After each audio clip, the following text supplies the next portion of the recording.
Good morning friends, आप सबों का बहुत बहुत अभिनंदन करता हूं अपने इस चैनल में, जिसका उद्देश्य मिशन आईएएस है। जी हां, इस सीरीज में हम लोग लगातार प्रश्नों को बेहतरीन ढंग से सॉल्व करने की एक लंबी प्रयास जारी रखे हैं। बने रहिए इस चैनल में, देखते रहिए, सीखते रहिए, आगे बढ़ते रहिए। All the best for your questions. तो आज का पहला सवाल होगा आपके स्क्रीन पर, क्वेश्चन नंबर 128। जी हाँ, करंट अफेयर्स से सारे प्रश्न होंगे, ध्यानपूर्वक सुनिए और कोशिश कीजिए इसका उत्तर देने का। प्रश्न यह है कि in the context of the digital technology for entertainment consider the following statement. जो डिजिटल टेक्नोलॉजी जो एंटरटेनमेंट के लिए लाया जा रहा है, उसके बारे में आपको सोचना है। It in augmented reality in augmented reality, the users still have access to real world and they can fully interact in both dimension. Okay, in the virtual reality, in this question there are differences between augmented reality and virtual reality. This is already asked in UPS, you know about that. Find out the question from your previous year paper, you can easily go through it. Okay, so second question, second options, in the virtual reality, virtual objects and imagination are put up in the real world. And third one, extended reality is the combination of human and computer generated graphics interaction, which is in reality as well as in virtual entertainment.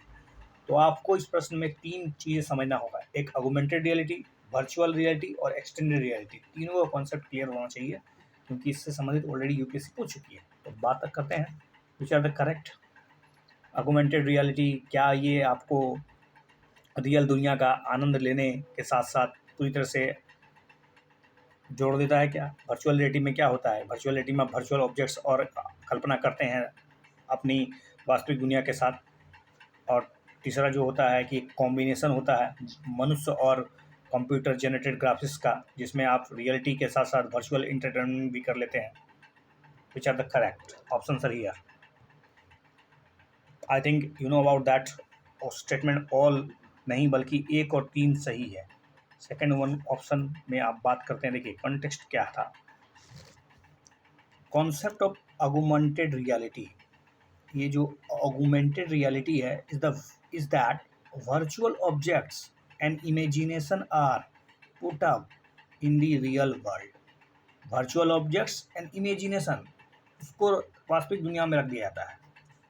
Augmented reality does not put us into the any virtual or computer generated graphics. Augmented reality में हमें किसी भी प्रकार से computer generated graphics के साथ consider नहीं करना पड़ता है, उसके साथ हमको नहीं जुड़ना पड़ता है। ठीक है। rather बल्कि it just create a sense of illusion in digital gadgets. बस आपको एक मतलब इल्यूजन हो जाएगा, भ्रम हो जाएगा। Just create a sense of illusion in digital gadget. Users still have access to the real world and they can fully interact in both dimension. The most common example is Pokemon Go, which is augmented reality. Pokemon Go अगर आपने खेला हो तो you will in तो समझ सकते हैं this is which use augmented reality so that the users can interact with the real as well as virtual world with the help of digital gadget। मतलब आपके पास कोई डिजिटल गैजेट है, उसकी मदद से आप क्या करते हैं, वर्चुअल वर्ल्ड को अपने रियल वर्ल्ड से जोड़ लेते हैं। इसके लिए आपको किसी ग्राफिक्स का इस्तेमाल नहीं करना पड़ता है, कोई कंप्यूटर मतलब जनरेटेड कोई ग्राफिक्स के साथ जुड़ना नहीं होता है। अदर एग्जांपल अगर बात कर लें और कुछ दूसरा एग्जांपल का, तो जैसे कि ऑगमेंटेड रियलिटी का, जैसे are the filters we see in the many apps. Filters देखते हैं, these are just create an illusion being but they are not. जैसे आप अपना फोटो अगर मल्टी फिल्टर करने की कोशिश करते हैं, लेकिन आप तो दिखते हैं बूढ़े, लेकिन आप सोचते हैं कि हम उसको ब्यूटीफाई कर दें, उसको सजा दें।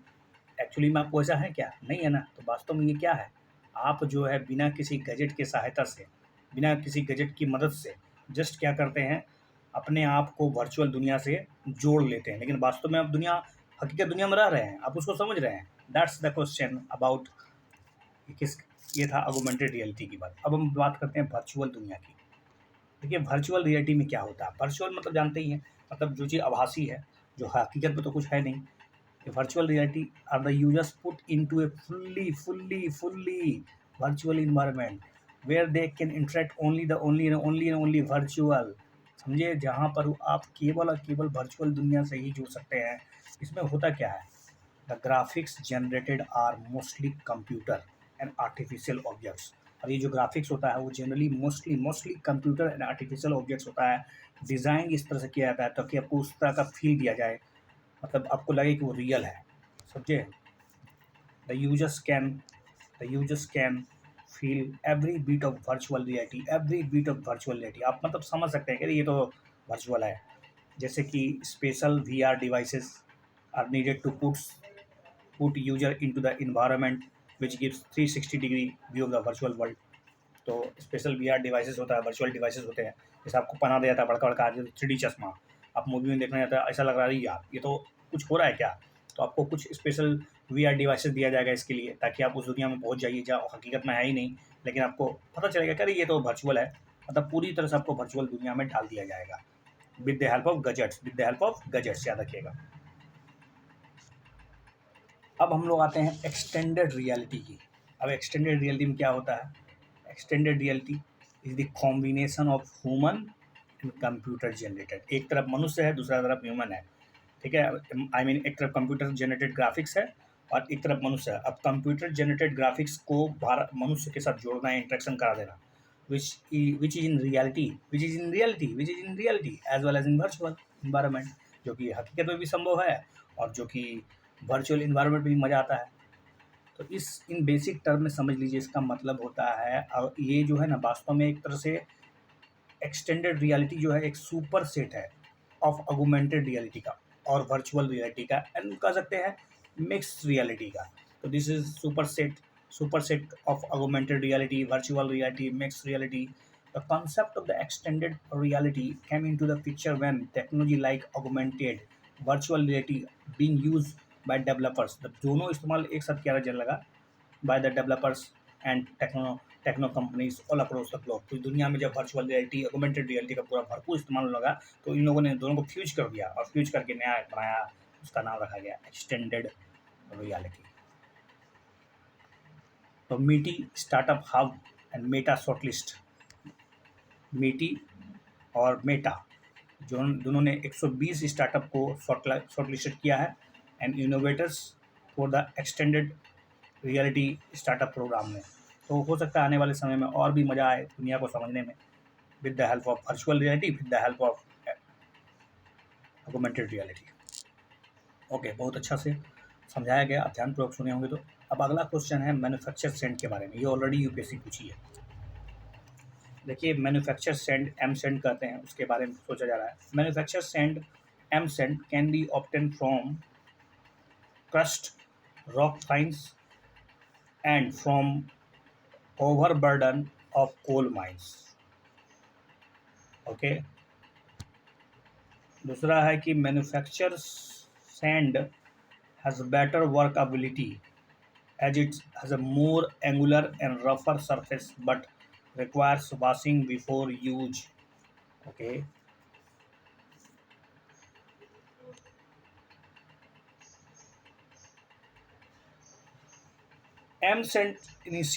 OB2M initiative was launched by the Central Mine Planning and Designing Institute recently to facilitating the process of waste overburden in its open cast mines। क्या ये सैंड जो है बेटर वर्कबिलिटी काम करता है? दूसरा स्टेटमेंट के साथ चांस ले लीजिए। तो जी हाँ, आपको पता चल गया होगा इसका सही जवाब केवल और केवल ओनली वन सही है। Let's see something about it. देखिए सैंड माइनिंग फ्रेमवर्क 2018 में मिनिस्ट्री ऑफ माइंस के द्वारा स्पष्ट कर दिया गया है। The alternative source of sand, क्योंकि बालू की लगातार कमी हो रही है तो उसके लिए कुछ अल्टरनेटिव खोजा गया। तो ministry of mines envisages alternative source of sand in the form of manufacture sand. उसकी जगह पे क्या आएगा? Manufacture sand. कहाँ से आएगा ये? और इसको बनाया जाएगा फ्रॉम क्रस्ट रॉक फाइन्स। मतलब पत्थर को चूर चूर के महीन कर दिया जाएगा। Sands from overburden of coal mines, तो वहाँ से निकाल, कोल माइन से भी निकलेगा, ओवरबर्डन कोल माइन से भी। कि manufacture sand is more angular, ध्यान रहे मैन्युफैक्चर सैंड जो बना रहा है वो मोर एंगुलर होगा एंड रफर होगा, बहुत रफर सरफेस का खुरदरा ज़्यादा होगा, विच मैक्स इट मोर, जिसके कारण ये जो है ना वो वर्केबल हो जाएगा कंस्ट्रक्शन के लिए। तो ध्यान रखिएगा रफर होता है और मोर एंगुलर होता है, इसका सरफेस रफर होता है, सरफेस इसका रफर होता है, ठीक है। Using manufactured sand can help to reduce the amount of water required for the construction project. हम लोग जो जनरली जो नेचुरल सैंड का इस्तेमाल करते हैं उसमें वाटर रिक्वायरमेंट ज़्यादा होता है, बट मैन्युफैक्चर सैंड में वाटर रिक्वायरमेंट घट जाएगा, ठीक है। एज चूँकि it does not require washing before use, क्योंकि इसमें आपको पानी से पहले धोने की कोई ज़रूरत नहीं है, ओके, इसको धोने की कोई ज़रूरत नहीं है। अब आते हैं हम लोग कोल इंडिया, इसी के संबंध में Coal India Limited has envisaged the process of overburden rocks. Coal India Limited के द्वारा स्पष्ट कर दिया गया है process overburden rock for sand production in mines where overburden material contain about 60% sandstone by volume, which is harshness through the crushing and processing of overburden. अब overburden जो से sand mine initiative of CIR Coal India Limited is facilitating process of waste overburden its overburden coal mines. Coal India Limited to launch M Sand, Coal India Limited के द्वारा M send project start किया गया है। पूछा जा सकता है कि एम सेंड किसके द्वारा लाया गया, तो कोल इंडिया लिमिटेड, ये भी एक क्वेश्चन होगा। अगला क्वेश्चन क्या है, अगला क्वेश्चन है सैमसंग लीला। सैमसंग लीला के बारे में पूछा जा रहा है, सैमसंग लीला, सैमसंग, इसे सुमंग लीला, इसे सुमंग लीला है, माफ कीजिएगा सुमंग लीला है, Sumang Lila. It is a traditional theatre from Assam, जो कि केवल मनुष्य played by men. It began as a mythological genre presented to the kings, nobles, which involved into the present form of courtyard drama। सबसे पहली बात तो आपको सुमंग लीला जो है, सुमंग लीला या सुमंग लीला, ये कहाँ का ट्रेडिशनल थिएटर है, असम का है क्या, और इसमें केवल पुरुषों के द्वारा प्रदर्शन किया जाता है क्या, और ये मैथोलॉजिकल जनरेटेड राजा के सामने होता था क्या। तो आई थिंक दोनों के दोनों स्टेटमेंट इसमें आपको पता चल गया कि गलत है, क्योंकि Sumang Lila is a traditional form of theatre in Manipur, not Assam, it's a Manipur. Sumang Lila is a traditional form of theatre in Manipur where the roles of women are all played। ओ ध्यान रहे, roles of women are all played by men, मतलब सारा महिला का किरदार पुरुषों के द्वारा किया जाता है, इसलिए इसका नाम रखा गया है Nupi Shabis. In the case of women's theatre group the roles of men are played by women. और जब बात अगर पुरुषों के स्थान पर महिलाओं के ग्रुप का थिएटर में, तो वहाँ पर महिलाओं, पुरुषों का किरदार महिलाओं द्वारा प्रदर्शित किया जाता है। Sumang Lila translate to courtyard performance, it is perform in open courtyard surrounded by spectator in all four sides. बस एक थोड़ा सा मतलब खुला आकाश में होता है, चारों तरफ से लोग घेर लेते हैं उसको देखने के लिए। सुमंग लीला तो मणिपुर का है। Sumang Lila began as a comedy genre presented to the kings and nobles, मतलब राजा रानियों को प्रदर्शित किया जाता दिखाने के लिए, which evolve into the present, आज के कोर्टयार्ड ड्रामा में शामिल हो गया है। Sumang Lila of those days tried to preserve and promote humanity, tolerance, self-confidence, devotion, truth, justice through its performance। सोचिए कितना बेहतरीन चीज़ था। सुमंग लीला पहले के ज़माने में कोशिश की जाती थी इसके माध्यम से मानवता, सहिष्णुता, आत्मविश्वास, भक्ति, सच्चाई, न्याय, इसको दिखाया जाता था अपने परफॉर्मेंस के माध्यम से। In present day Sumang Lila is trying to focus on issue of moral values, unity and integrity, जिस तरह से हमारे वर्तमान समय में मॉरलिटी का पूरा तरह से एक तरह से बेखड़ा हो गया है, मॉरलिटी पूरा तरह से ख़त्म हो चुका है। लोग इस थॉट कट कंपटीशन के पीछे पूरी तरह से व्यस्त हो चुके हैं। वो भूल चुके हैं कि हम कभी मनुष्य हुआ करते थे। आज मनुष्य से तुलना जानवरों से भी बदतर हो गई है। लोग मतलब यू कैन सिंपली से कि हमारी दुनिया पूरी तरह से अमानवीय तो नहीं, लेकिन बहुत हद तक हम लोग अब मानवीय के दृष्टिकोण से नहीं बचे हैं। तो इसको कोशिश करना चाहिए सुमंग लीला जैसे प्रोग्राम्स को बचाने की, इसको और बहुत विकसित करने की, इसका प्रसार होने की, इसको सोशल मीडिया में एक्सप्रेस करने की, ताकि फिर से वही भावना, वही टॉलरेंस, वही कॉन्फिडेंस, वही डिवोशन, वही ट्रूथ एक बार जन्म पाए। तो Manipur's traditional theatre from Sumang Leela has continued to inform the entertain down the ages.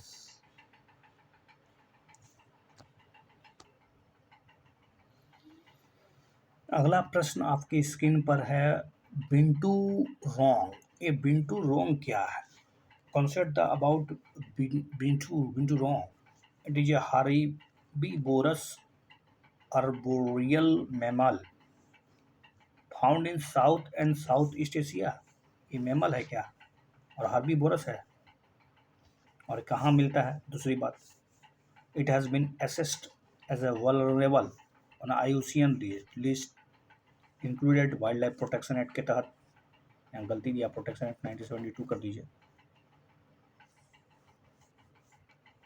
One में रखा गया है वाइल्ड लाइफ प्रोटेक्शन। सबसे पहले बात तो आपको बिंटू रोंग के बारे में जानना है कि बिंटू रोंग होता क्या है। आई think you know about that, nothing. चलिए, इसका सही जवाब होगा बी, क्योंकि ये जो है ना बिंटू रोंग, जिसको कभी कभी बियर कैट भी कहते हैं, ये हाइब्रिड नेटिव है to the South and South East Asia. Binturong या फिर बियर कैट एसेंशली अर्बोरियल है, arboreal. Binturong is one of the only two carnivorous. It's a carnivorous. Has prehensile tail. The other is किनकाजोऊ। तो ध्यान रखिएगा बिंटू रोंग के बारे में। बिंटू रोंग ये तो कार्निवोरस है, साउथ ईस्ट और साउथ एशिया में मिलता है। इसको बियर कैट भी कहते हैं। सही बात है कि इसको IUCN के रेड लिस्ट में वल्नरेबल कैटेगरी मिला है IUCN में, और लगभग इसका डिक्लाइनिंग हो रहा है अभी 30% के आसपास 1980 से। अपेंडिक्स में, अगर साइट के अपेंडिक्स 2 में नहीं बल्कि 3 में जगह दिया गया है, और वाइल्ड लाइफ प्रोटेक्शन एक्ट के तहत इसको प्रथम सीरीज में रखा गया है, शेड्यूल 1 में, जो कि हाईएस्ट लेवल होता है प्रोटेक्शन का, जैसे टाइगर वगैरह है ना, उसी तरह। हालांकि ये वल्नरेबल कैटेगरी में है अभी भी IUCN के, ठीक है। यही है बिंटू रोंग। ये बिंटू रोंग जिसको हम लोग क्या कहते हैं, bearcat, is among the several offerings exotic meat. इसका एट द ओकुरल्स गैम्बलिंग डेन, इसका मीट बहुत मतलब एक्जोटिक होता है। Consider the following statement about digital rupee. Digital rupee के बारे में पूछा जा रहा है। Digital rupee would be in the form of digital token. Is it in form of digital token that represent legal tender? All the scheduled banks have been authorized to issue digital rupee currently. Have been authorized. All the scheduled have been authorized. ये सोच लीजिए, क्या सबको authorise कर दिया गया है कि वो डिजिटल रूपी करंटली अभी वर्तमान समय में, as in the case of deposit, it will be earn interest and can be converted to the other form of money. क्या इससे इंटरेस्ट मिलेगा आपको? अगर आप इसको डिपॉजिट कीजिएगा बैंक में, तो क्या इस पे आपको इंटरेस्ट दिया जाएगा डिजिटल रूपी में? सोचिए ध्यान से। पहला स्टेटमेंट तो आई think you know about that. Third statement तो इनकरेक्ट है, और पहला स्टेटमेंट के साथ जाएंगे। जी हाँ, क्योंकि अभी अभी तो रिसेंट लॉन्च हुआ है भाई, digital rupee would be in the form of digital token. ये डिजिटल टोकन होगा जो एक लीगल टेंडर के रूप में काम करेगा, पैसे की तरह होगा, बस वो डिजिटल फॉर्म में होगा। The digital rupee would offer features of physical case, मतलब वो सारे फीचर्स होंगे जैसे कि एक फिजिकल केस में होता है, जैसे कि इसमें ट्रस्ट होगा, सेफ्टी होगी, सेटलमेंट फाइनलिटी होगी, मतलब इसको लेने से आप मना नहीं कर सकते हैं। दूसरी बात है, इसमें अभी विश्वास है, सेफ्टी भी है। लेकिन ये इसका फर्स्ट फेज है, अभी अभी तो शुरुआत हुआ है। First phase will begin with the 4 banks, अभी 4 बैंक को इंक्लूड किया गया है। SBI, ICICI, Yes Bank, IDFC bank. IDFC bank first bank in our 4 cities across the country. ध्यान रहे, लेकिन चारों दुनिया के, भारत के सभी, across the country. 4 more banks और भी इंक्लूड किया जाएगा आने वाले समय में। Bank of Baroda, Union Bank of India, HDFC, bank of Kota. आपको इतना याद नहीं रखना, बस आप जान लीजिए कि अभी सभी बैंकों को नहीं दिया गया, अभी पायलट बेस में शुरुआत में 4-5 चुनिंदा बैंकों को दिया गया। रही बात एज इन द केस, जैसा कि आप जब कभी आप केस जमा करते हैं, चाहे फिक्स डिपॉजिट हो चाहे रिकरिंग ही क्यों ना हो, मतलब उसमें तो आपको इंटरेस्ट तो मिलता ही है, but it will not earn any interest. As in the case of case, it will not earn any interest, can be converted and can be converted to the other form of money। हालांकि आप इसको किसी दूसरे form में तो convert कर ही सकते हैं, जैसे कि डिपॉजिट हो विद द बैंक्स, बट इसमें आपको इंटरेस्ट नहीं मिलने वाला है, रखिएगा, not earn any interest. RBI announced the launch of first pilot of retail digital rupee 2022, दिसंबर 2022 में उसको लॉन्च किया है। करंट अफेयर्स के सवाल से ध्यान से सुनिएगा। मंथन प्लेटफॉर्म के बारे में पूछा जा रहा है। विद रिस्पेक्ट टू मंथन, मंथन is a platform that promotes collaboration at the scale between industry and scientific research and development ecosystem. The development of the platform was conceptualized and implemented by the Department of Promotion of Industry and Internal Trade, DPIIT। क्या इसका development, इस platform का development जो है DPIIT के द्वारा किया गया है क्या?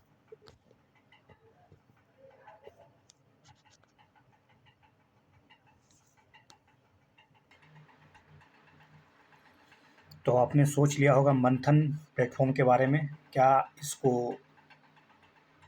DPIIT के द्वारा डेवलप किया गया है? चलिए, इसमें पूछा जा रहा है इनकरेक्ट स्टेटमेंट कौन सा है। तो पहला स्टेटमेंट तो डेफिनेटली आपको जानना होगा कि करेक्ट है, लेकिन दूसरा इनकरेक्ट है।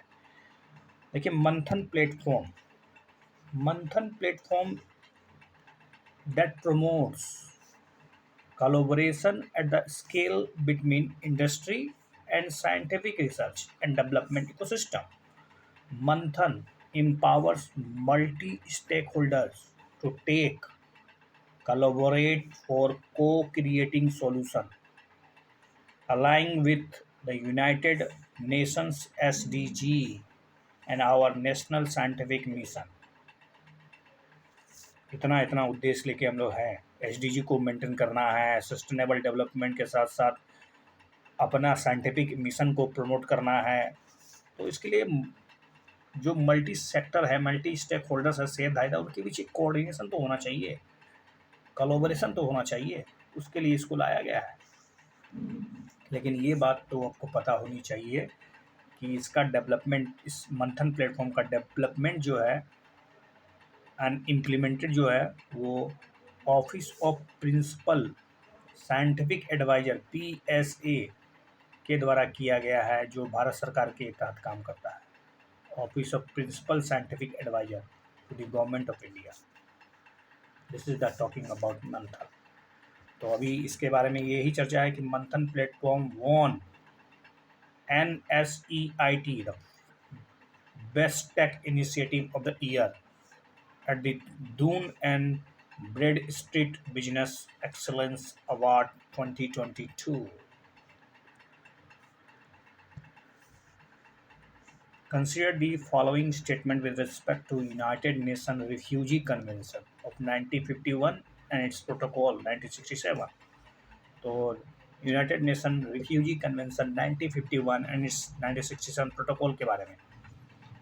It is a United Nation multilateral treaty that defines who a refugee and sets out rights of individual and also sets out which people do not qualify as a refugee.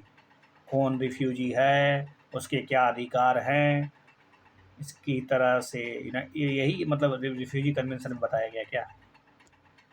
दूसरा है कि the convention यानी refugee convention is legally binding and United Nation high commissioner for refugee UNHCR enforces the convention.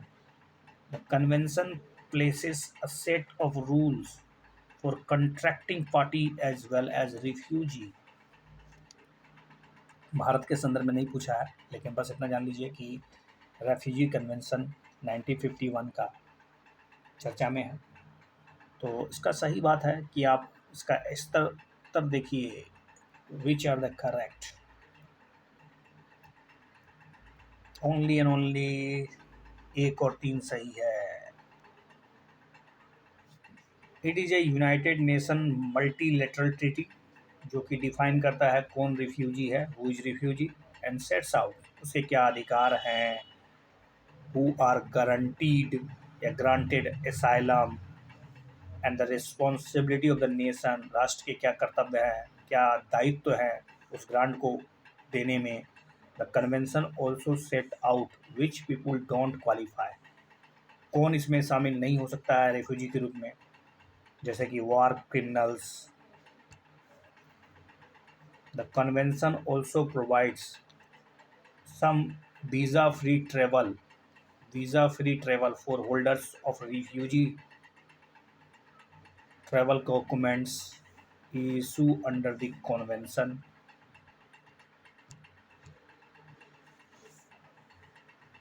लेकिन एक बात जान लीजिए, although ठीक है, the convention is legally binding है,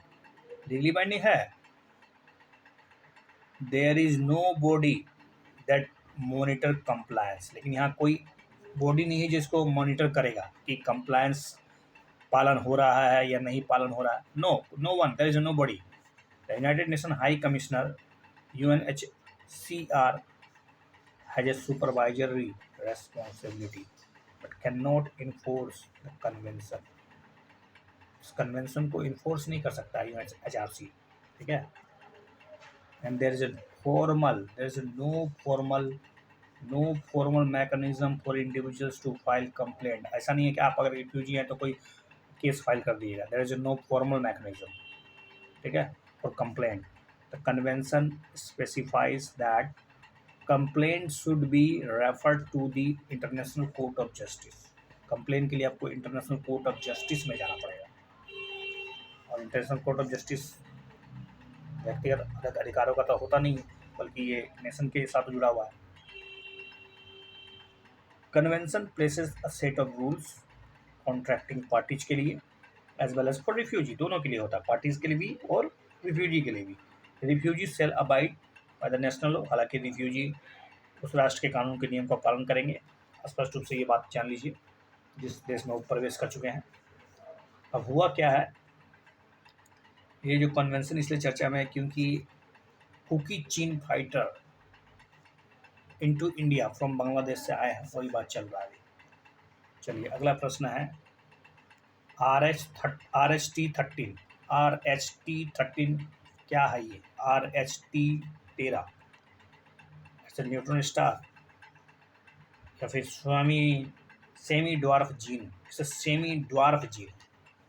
RH-13 ये सेमी ड्वार्फ जीन.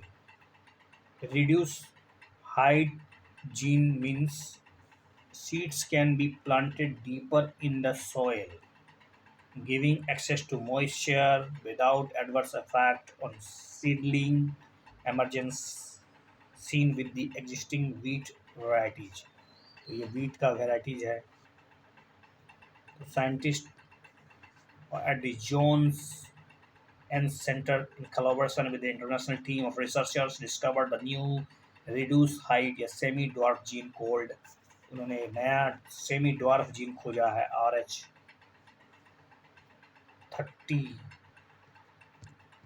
RST30। अगला क्वेश्चन है about plastic waste management programme. Plastic waste management programme, United Nation environment programme will distribute Jan Dhan account kits to waste segregation workers under this initiative। स्वच्छता केंद्र या फिर material recovery facilities are used to promote collection, segregation and recycling of all plastic। All plastic, which are the correct? Which are the correct? I think you know about that. Neither, only two is correct। देखिए, as a part of initiative United Nations Development Program UNEP, it's not UNEP, it's UNDP, ठीक है, UNDP will distribute Jan Dhan account kits to the waste segregation worker. जो कूड़ा इकट्ठा करते हैं उसको Jan Dhan account का किट दिया जाएगा। The opening the Jan Dhan account has been facilitated through the UNDP plastic waste management programme.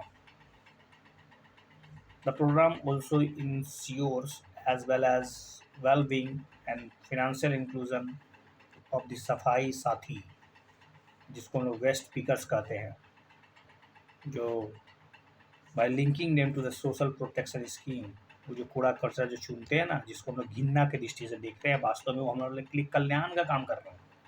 आपके कचरा को कोई उठाने वाला अगर कोई आता है तो उसको आप झड़किए मत, वो सफाई साथी हैं, सफाई मित्र है, पर्यावरण के हितैषी हैं, आपके हितैषी हैं। The best management promotes collection, segregation, recycling all plastic to move towards the circular economic process. This is done at Swachhta Kendra या फिर कैटेगरी। और ये कहाँ पर होगा? जिसमें कि जमा होगा, अलगाव होगा, फिर रिसाइकलिंग होगा, ये सब स्वच्छता केंद्र में होगा। United Nations Development Program UNDP is helping people working in the waste segregation in industry in the India to move into formal economy by helping them access government welfare programs। उसको अब welfare programme से जोड़ने के लिए तैयार हैं हम लोग। अगला क्वेश्चन है ALH-MK3 helicopters। ALH-MK3 helicopters have been jointly manufactured by Hindustan Aeronautics Limited and Russia for Sukhoi। Aircraft has the ability to switch roles from an offensive platform with a heavy machine gun to that of the benign of one carrying medical intensive care unit। Which are the correct? Incorrect पूछा है, incorrect। I think one is statement incorrect है। देखिए ALH-MK3 helicopters have been indigenously, ध्यान रहे, indigenously manufacture किया गया है, स्वदेशी है ALH-MK3, और इसको बनाया जा रहा है हिंदुस्तान एरोनॉटिक्स लिमिटेड के द्वारा। हिंदुस्तान एरोनॉटिक्स लिमिटेड के द्वारा ALH-MK3 हेलीकॉप्टर्स का डिज़ाइन किया गया है। रही बात फीचर्स की, तो features in this aircraft enable to undertake maritime reconnaissance as well as to carry out SAR at extended range even while operating from sea during the both day and night। रात में भी काम करेगा, दिन में भी तो करता ही है, कहीं से भी, सी से। The aircraft has ability to switch roles from defensive platform with a heavy machine offensive हो जाएगा बेटा तुरंत, फ्रॉम ऑफेंसिव से डिफेंसिव भी हो जाएगा, defensive from an offensive platform with heavy machine gun that are benign on carrying medical intensive care unit to facilitate transfer of critically ill patient. तुरंत सोच लीजिए, एक डिफेंसिव एक ऑफेंसिव से तुरंत डिफेंसिव में कन्वर्ट हो जाएगा। तो India Coast Guard advance light helicopter MK3 squadron was commissioned at ICG Air Station Chennai, Indian Coast Guard Chennai. देखिए, consider the following statement with respect to community innovator fellowship programme. Community innovator fellowship programme के बारे में पूछा। Community innovator fellowship as an initiative of Atal innovation Mission in collaboration with UNDP India to facilitate knowledge building to aspiring communities innovators. Community Innovators Fellow is an individual who can be deployed into any community and can use his problem solving skill to guide the people.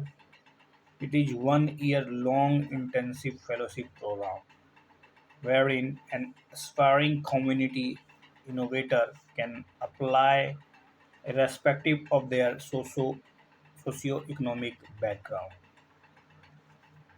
Which are the correct? Given बोलो, बताइए। Community innovator fellowship, I think C is the right answer, 1 and 3। Community fellowship,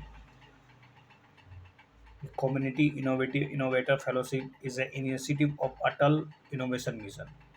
किसका initiative है? तो अटल innovation mission का। और अटल innovation mission तो नीति आयोग में आता है। The collaboration in NITI Aayog in collaboration with UNDP India to facilitate knowledge building infrastructure support to aspiring community innovators essential for their entrepreneurship journey. Entrepreneurship के जर्नी में बहुत सारे सपोर्ट की जरूरत होती है। उस सपोर्ट को एक तरह से कम्युनिटी इनोवेटर फेलोशिप जो है मदद कर सकता है। और रही बात कम्युनिटी इनोवेटर फेलोशिप, एक इंडिविजुअल तो है विथ एन एंटरप्रेन्योरल माइंडसेट के साथ, with an idea of solve a community challenge through his her entrepreneurship.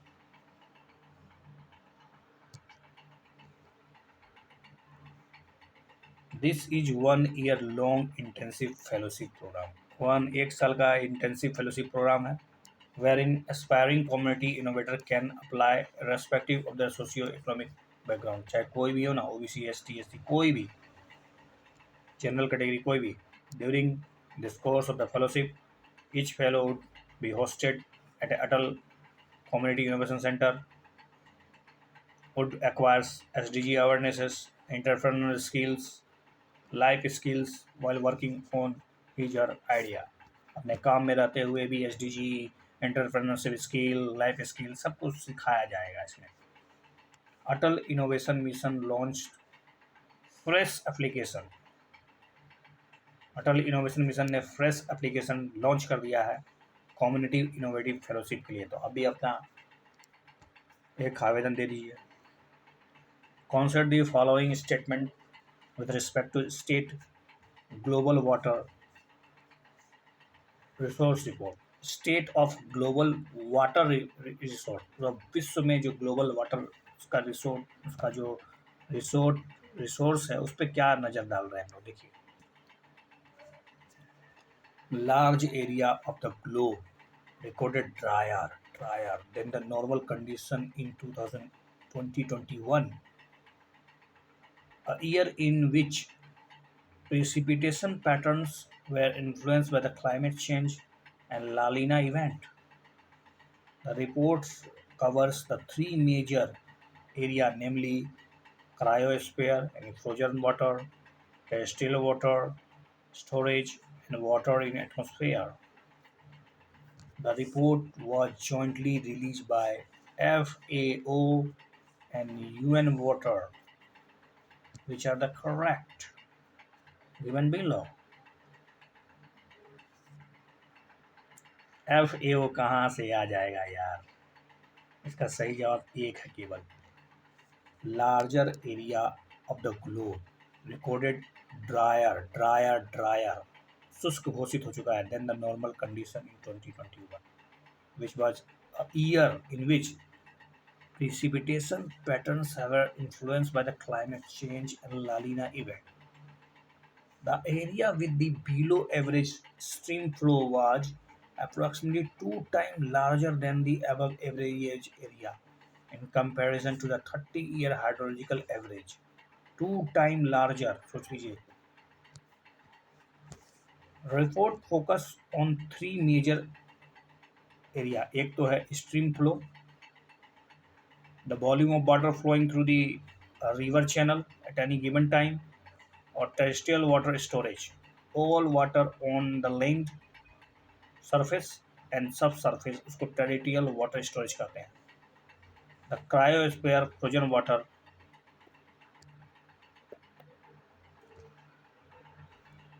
और इसको लॉन्च किया गया है WMO world meteorological organisation has release its first annual state of global water resources report. याद रखिएगा, WMO के द्वारा पहला वैश्विक ग्लोबल वाटर रिसोर्सेज स्थिति को जारी किया गया 2021 में. अगला प्रश्न है कृति पारिख कमेटी. कृति पारिख या कीरत पारिख है, कीरत पारिख, ऐसे कीरत मतलब कीर्ति कीरित पारिख, ये किससे जुड़ा हुआ है? ऐसे गैस प्राइसिंग से जुड़ा हुआ है. Government appointed gas price review panel lead by Kirit Parikh. Recommendation the floor and ceiling price of legacy fields and completing pricing freedom. Price of gas.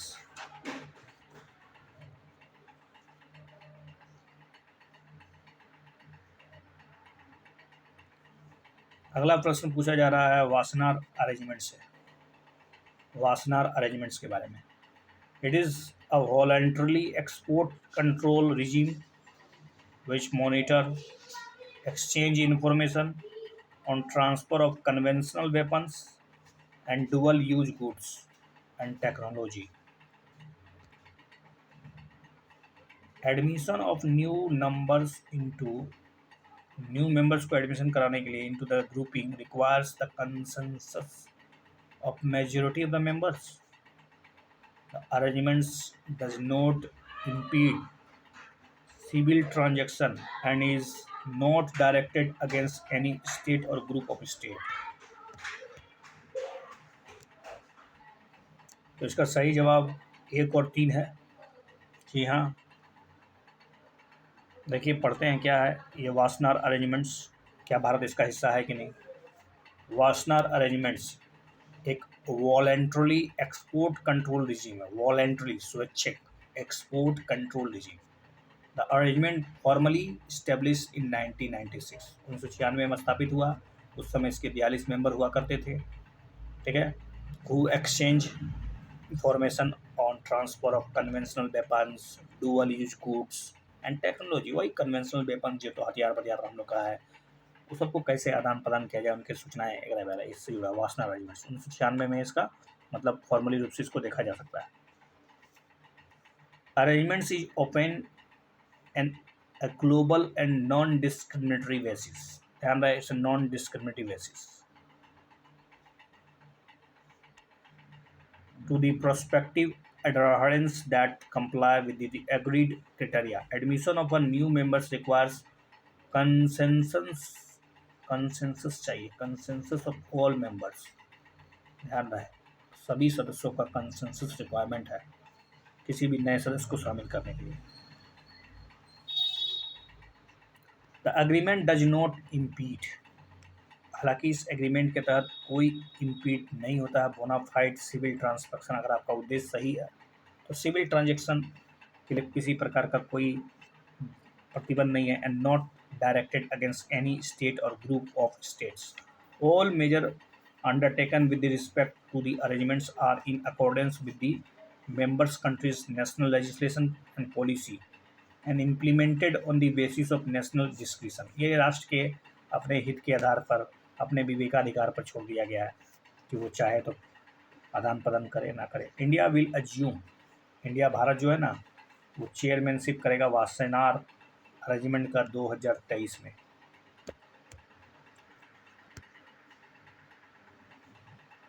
अगला प्रश्न क्या पूछा जा रहा है? डीजी यात्रा के बारे में। डीजी यात्रा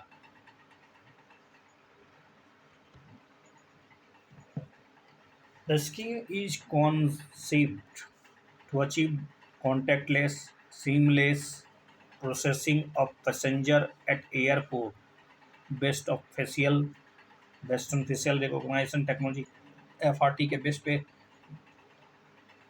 One time registration is required and all the passenger information is stored in centralized repository in encrypted form। एक बार सारा का टारा रजिस्ट्रेशन हो जाएगा बस वन टाइम OTR के माध्यम से। The service is presently being launched for international flight passenger only and it is voluntary in nature.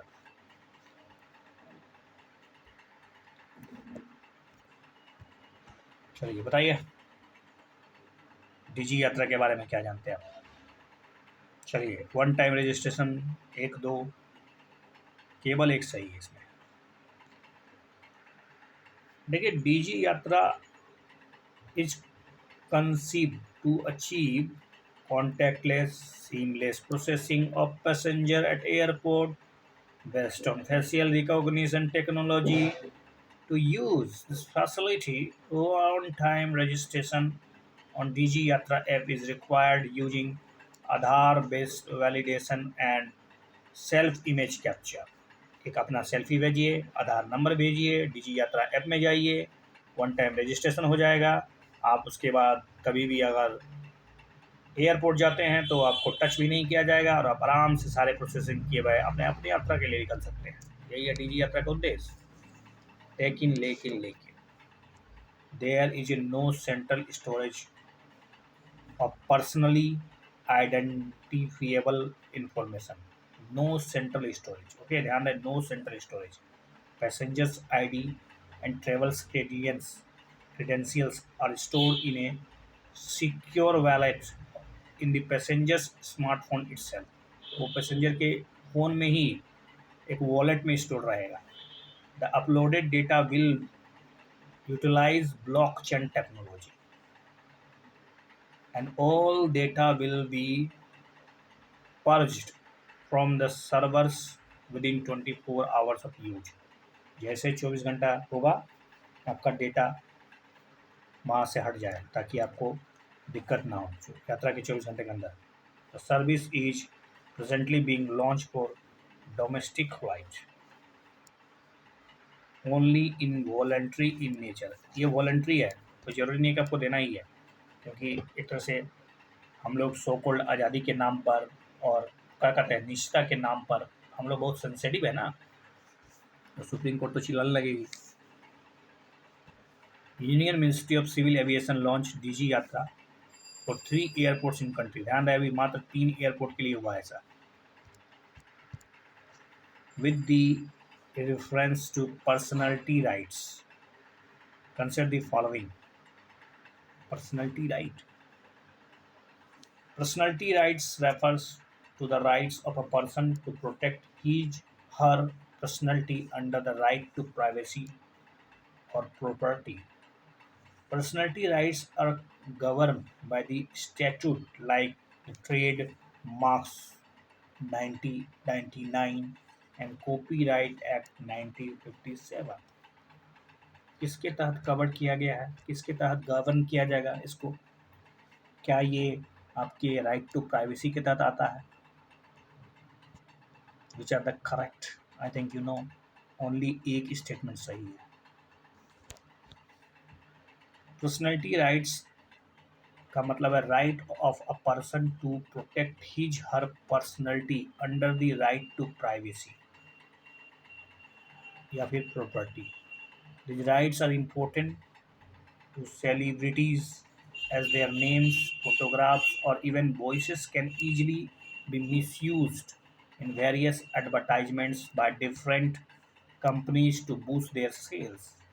Therefore, it is necessary for reno- renowned personality celebrities to register their names to save their personality rights. बड़े बड़े कलाकारों बड़े बड़े personalities की आवाज़ का उसका फ़ायदा उठाया जाता है कंपनियों के द्वारा, उनका उल्लंघन होता है तो इसको रोका जाए ना।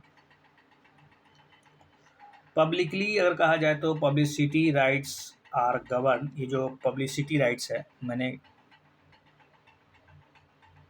Publicity rights are govern by the statute like personality right पढ़ लिया क्या मैंने, पब्लिसिटी राइट्स यहाँ दिया हुआ है। Publicity rights are govern by the statutes जैसे कि ट्रेडमार्क्स एक्ट है 1991 का, कॉपीराइट एक्ट है 1957 का। There is no separate codified law in India dealing with the personality और सेलिब्रिटी राइट्स। लेकिन देखिए पब्लिसिटी राइट्स के लिए तो कानून बना हुआ है जैसे कि ट्रेडमार्क एक्ट 1999, कॉपीराइट एक्ट 1957, लेकिन ऐसा कोई स्पष्ट कानून नहीं है हमारे यहाँ फॉर पर्सनैलिटी या celebrity rights and the position and the development of such rights and law in India is still at a nascent stage, largely governed by the judicial pronouncement of the court। मतलब ये court के pronouncement ये कह सकते हैं आप judicial activism का शिकार है भी। Delhi High Court recently passed an interim order to prevent the unlawful use of Bollywood star Amitabh Bachchan's name, image and voice। अच्छा, consider the following statement with respect to central adoption resources authority. CARA के बारे में पूछा जा रहा है। CARA central adoption resources authority is primarily deals with adoption of orphan abandoned but not surrendered children through its associated or recognized adoption agency. It is designated as the central authority to deal with inter-country adoption in accordance with the provisions of the Prague Convention on inter-country adoption। Prague Hague convention है, Hague convention है, इसके लिए हैग convention है। चलिए दोनों गलत है। UPSC already इस पर पूछ चुकी है सवाल। कारा एक स्टेटरी बॉडी है जो कि ministry of women and child development के तहत आता है। CARA is designated as a central authority, केंद्रीय अधिकारी है ये, to deal with the inter country adoption in accordance with the provisions of the Hague convention. ध्यान रहा है कौन सा कन्वेंशन, Hague convention on inter country adoption, अंतर एक देश से दूसरे देश में अडॉप्शन जो होता है इन 1993। तो हेग कन्वेंशन लाया था। हेग कन्वेंशन कब आया था तो 1993 में, ratified by the government of India. 2003 में भारत सरकार ने भी इसको रेटिफाई कर चुके हैं।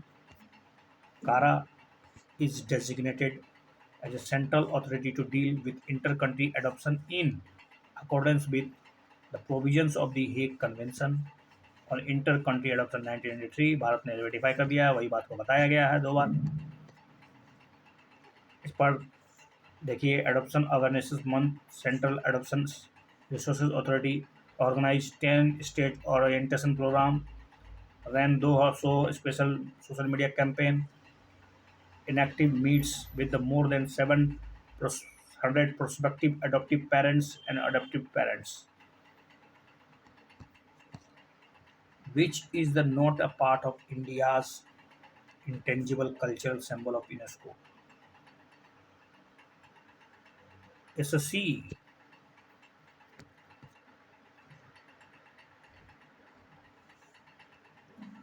Elements which have been on the representative list of intangible cultural heritage from India in the past decade include Kolkata Durga Puja 2021, Kumbh Mela 2017, Navroz 2016, yoga 2016, traditional base brass and copper का जो यूटेंसिल्स है जिसको कॉपर स्मिथ लोग बनाते हैं पंजाब के लोग में 14 को, संस्कृतियान या संस्कृतान एक रिचुअल म्यूजिक परफॉर्मेंस है मणिपुर का, Sankirtana and Buddhist chanting Ladakh 2012, before 2011 आपको पता होना चाहिए Chhau dance, Kalbelia folk dance of Rajasthan and Mudiyettu dance drama from Kerala, Ramman Ramman Ramman Ramman Ramman Ramman religious festival theatre from Garhwal in Himachal Pradesh, Kutiyattam Sanskrit theatre, Vedic chanting 2008, Ramlila traditional performance of Ramayana, Shri Jagannath temple administration has started the process for inclusion of world famous Puri Rath Yatra on representative of intangible cultural right of humanity under the UNESCO। अभी तक हुआ नहीं है, होने वाला है।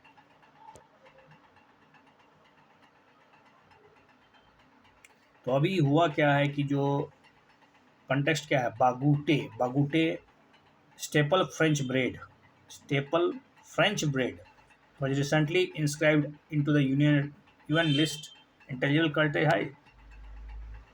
Staple French bread उसको कहते हैं बगुट्टी को शामिल कर लिया गया है। अगला प्रश्न है new energy outlook report,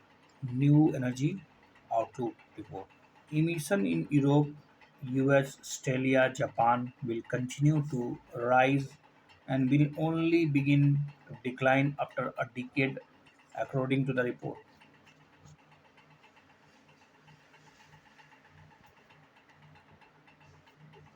The report is International Energy Agency long-term scenario analysis on the future of the energy economy, covering electricity, industry, building, transport.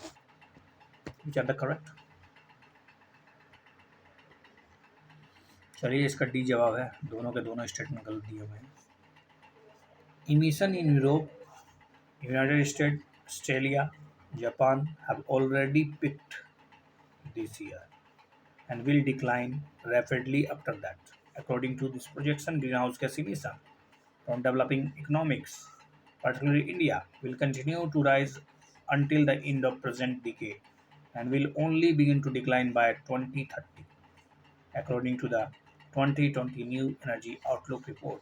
New energy outlook report के माध्यम से स्पष्ट पता चल चुका है भारत 2030 तक लगातार अपने उत्सर्जन को जारी रखेगा, जबकि दूसरी जो अमेरिकन और यूरोपियन और ऑस्ट्रेलियन और जापान जो है वो अपने ऊंचाई पर पहुंच चुके हैं, अब उनका डिक्लाइन होने वाला है emission, greenhouse gas emission का। New energy outlook NEO is a Bloomberg New Energy Outlook's long-term scenario analysis on the future of the energy economy, covering electricity, industry, buildings, and transport, key drivers shaping these sectors until 2050. So, key driving sectors है। Consider the following statement with respect to coastal raid and dunes. Coastal raid sand dunes, sand dunes के बारे में पूछा है। coastal and sand dunes, they usually occur in equatorial region या फिर temperate region due to the many scientific reasons. The raid sediments are a part of the continuation of the evolution of the earth and represent the late quaternary geologic age. Coastal red sand dunes, coastal जो red sand dunes है वो क्या दिखाता है? चलिए इसका सही जवाब है B. A coastal red sand dune Such sand dunes या deposit are rare and have been reported only from three places in the tropical region in South Asia, such as Terry Sand in Tamil Nadu, Iramatti Diballu in Visakhapatnam, and one more site in Sri Lanka. दो गो तो भारत में है और एक गो they don't occur they don't occur in equatorial region. ये equatorial region में नहीं दिखते हैं या फिर टेम्परेट रीजन में नहीं दिखते हैं क्योंकि due to many scientific reason. The red sandy band are the part of the continuation of evolution of the earth and represent the late quaternary geologic age. ये लेट क्वाटनरी जियोलॉजिकल एज को दिखा रहे हैं, अर्थ के विकास को दिखा रहे हैं. Quaternary period is the period of geologic time scale that's none age mainly for the spread of humanity and climate change. The period runs from about 2.6 million years ago to the present day. सोचिए 2.6 million year से start हुआ आज तक चल रहा है ये quaternary period, जिसको हम लोग जियोलॉजिकल टाइम स्केल के रूप में जनरली जियोलॉजिकल एज कहते हैं. तो बहुत जरूरी है, बहुत खतरनाक सूचना है एक तरह से. Geologist have suggested to protect the site of the coastal red sand dune of Visakhapatnam Andhra Pradesh. Red sand dune को बचाना बहुत जरूरी है. अगला क्वेश्चन है Khanjar valley national park. Khanjar valley national park कहाँ पर है? खंजर खंजर बोगदेन खंजर छत्तीसगढ़ नहीं तो क्या? खंजर घाटी नेशनल पार्क, जिसको खंजर वैली नेशनल पार्क कहते हैं, डिक्लेयर किया गया है नेशनल पार्क 1982 में. ये बस्तर रीजन के में है. It is one the India's dense national park. India का सबसे नहीं तो लेकिन का India's dense national park. Known is for its biodiversity, landscape, waterfall, subterranean geomorphologic limestone caves, home of Bastar hill myna, the state bird of Chhattisgarh. Myna myna मैना मैं तेरी मैना तू मेरा मैना बोले तोता बोले, सुनते ना गाना, तो हिल मैना. मैना छत्तीसगढ़ के स्टेट बर्ड है. Bird watcher the end forest department official counted 200 types of birds in Chhattisgarh. First ever in inter state bird survey conducted in खंजर वैली नेशनल पार्क. इसलिए चर्चा में था. खंजर वैली नेशनल पार्क छत्तीसगढ़ में है, बस्तर जिले में. अगला प्रश्न पूछा जा रहा है respective to urban cooperative banks के बारे में. Urban cooperative banks UCB formally defined as a primary cooperative banks located in urban, semi-urban areas, lends money only for non-agriculture purpose. केवल नॉन एग्रीकल्चर पर्पस के लिए लोन देता है. Reserve Bank of India has classified urban cooperative banks into four-tiered regulatory framework based on the size of deposit of UCBs. All the other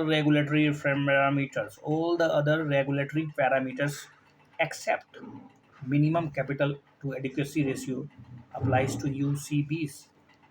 minimum capital को क्यों हटाएगा? चलिए बताइए. Non agriculture के लिए देता है क्या? चलिए इसका सही जवाब बी है, केवल 2 सही है.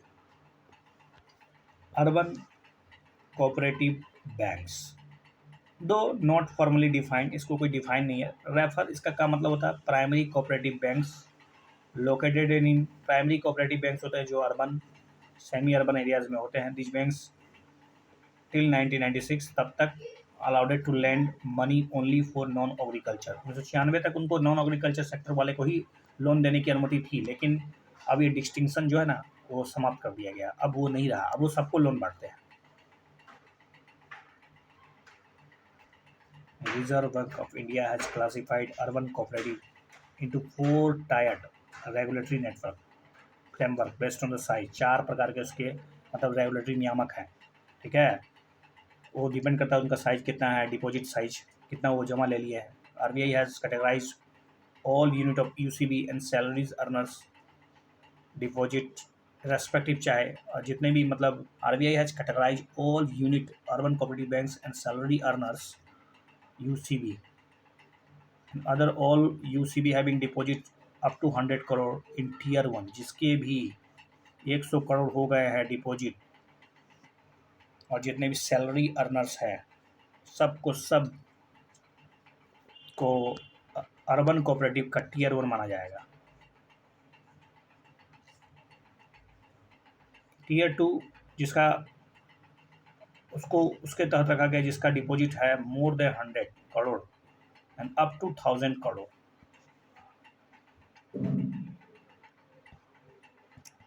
In tier 2 it has placed UCBs with deposit more than 100 crore and up to 1000 crore, और tier 3 will be cover banks with deposit more than 1000 crore and up to 10,000 crore। तो जैसे जैसे टीयर बढ़ता जा रहा है, ठीक है, ध्यान दीजिएगा एक बात, जैसे जैसे टीयर बढ़ता जा रहा है वैसे वैसे डिपॉजिट की मात्रा बढ़ती जा रही है। टीयर 3 में सोच लीजिए 1000 करोड़ से 10,000 करोड़ डिपॉजिट की बात हो रही है। Urban cooperative with deposit 10,000 crore से ज़्यादा, 10,000 करोड़ से ज़्यादा, 10,000 करोड़ से ज़्यादा उसको डिपॉजिट अगर लेता है तो उसको कैटेगरी 4 में रखा गया है, टीयर 4 में। तो ये भले आपको याद रहे कि ना रहे कि टीयर 1 में कौन होता है, उतना आपको पैसा याद रखना होगा। हाँ, याद रखना पड़ेगा। तो आप जान लीजिए अगर 100 करोड़ तक है तो टीयर 1, 100 करोड़ से 1000 करोड़ होता है तो टीयर 2, 1000 से 10,000 करोड़ होता था तो टीयर 3, और 10,000 करोड़ से अगर ज़्यादा है तो tier 4। RBI has come out with norms pertaining to net worth capital adequacy of these banks। RBI ने कह दिया है इसको कैपिटल एडिक्वेसी मेंटेन करना पड़ेगा of this banks. Tier 1 operating in a single district should have minimum net worth 2 crore तक रखना पड़ेगा भाई। All other urban cooperative bank tier 1, tier 2, tier 3 tiers are minimum net worth 5 crore, 5 crore का होना चाहिए। टीयर 1, टीयर 3 का 5 करोड़ तक होना चाहिए। टीयर 1 कोऑपरेटिव जो urban cooperative have to maintain a minimum capital risk weighted asset ratio of 9% of the risk weighted asset ongoing basis, और tier 2 से लेकर टीयर 4 के जो है उसको मेंटेन करना होगा minimum capital to risk weighted asset का 12%। ठीक है, तो 2, 3, 4 वाले को 12% और टीयर 1 वाले को 9% risk to weighted ratio maintain करना है, capital to risk weighted ratio. RBI recently announced a 4-tier regulatory framework for categorization of urban cooperative banks।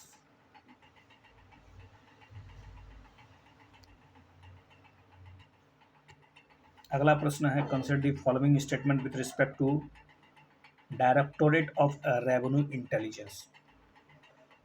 Directorate of revenue intelligence is a primary intelligence and enforcement agency of anti-smuggling matters under the aegis of Central Board of Indirect Taxes and Customs।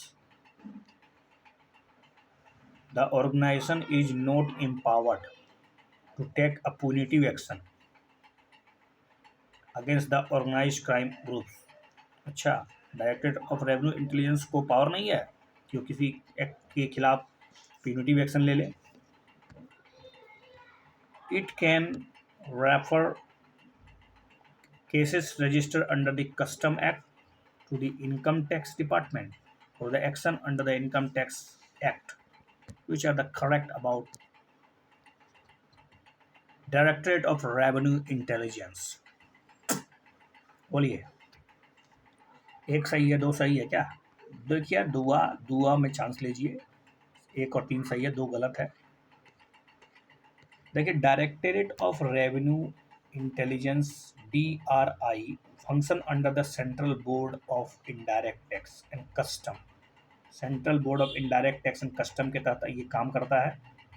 ठीक है, function इसका यही है, और ये ministry of finance के तहत आता है। DIR का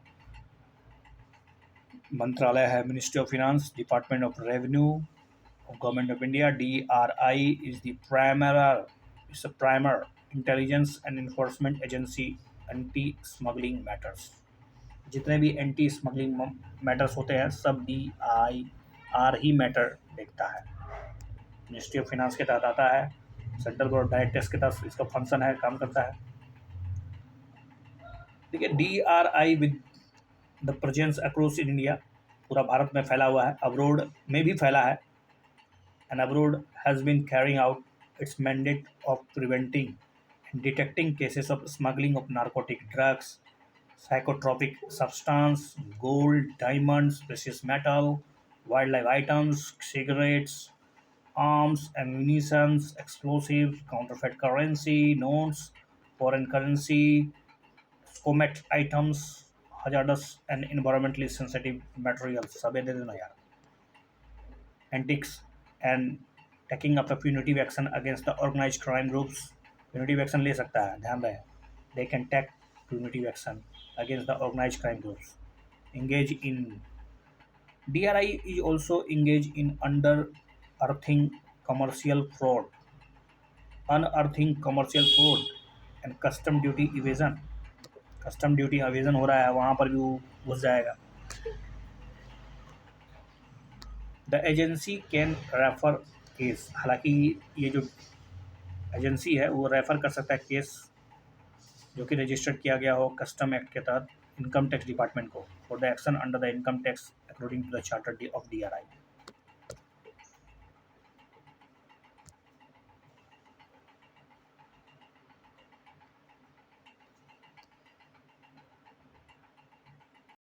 तो बने रहिए इस चैनल में, देखते रहिए, सीखते रहिए, क्योंकि आपको पहुंचना है लवासना। उसके लिए तो लब करना होगा अपने कामों से, तो लब कीजिए, प्यार कीजिए, डूब जाइए।